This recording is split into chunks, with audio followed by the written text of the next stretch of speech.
पश्चाताप के आंसू।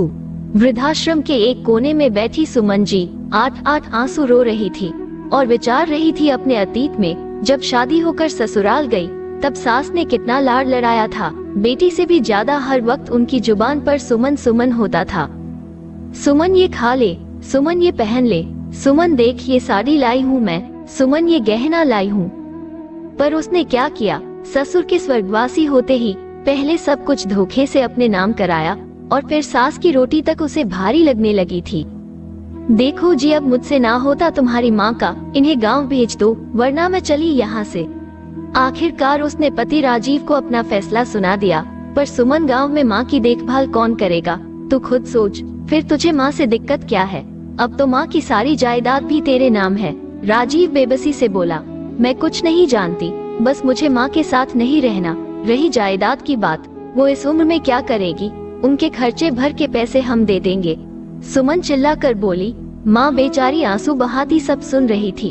उन्होंने बेटे को बुला खुद से कह दिया, बेटा यहाँ शहर में मन कौन ही लगता, तू मोहे गांव छोड़ा। बेटा समझ गया, माँ सब सुन चुकी है। उसने माँ को रोकने का बहुत प्रयास किया पर वो ना रुकी।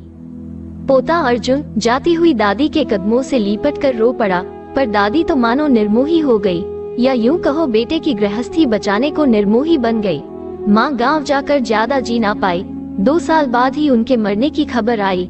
तब से राजीव खुद 8 आंसू रोता था कि काश माँ को रोक लेता। उसका पश्चाताप उसे बिस्तर पर ले आया और एक दिन वो भी माँ के पास पहुँच गया। इधर अर्जुन भी बड़ा हो गया। कुछ समय बाद उसका भी विवाह हो गया और बहू अनिता घर आई। अनिता ने अर्जुन के साथ मिलकर ससुर के व्यापार को संभालना शुरू कर दिया और धीरे धीरे सास से सब अपने नाम कराती चली गई। और एक दिन उसे वृद्धाश्रम का रास्ता दिखा दिया। बेटा अर्जुन भी पत्नी के साथ था, क्योंकि उसने अपनी माँ को भी तो यही करते देखा था। सुमन जी वृद्धाश्रम पहुँची तब उन्हें एहसास हुआ कि उन्होंने खुद अपने लिए बबूल का पेड़ बोया है तो उस पर आम कैसे उग सकते हैं।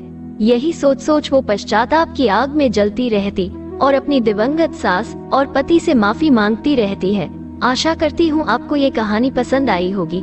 पसंद आई हो तो एक लाइक कर दीजिएगा, अपने दोस्तों के साथ शेयर कर लीजिएगा और हाँ, हमारे चैनल कहानी मेला को सब्सक्राइब करना मत भूलिएगा। धन्यवाद।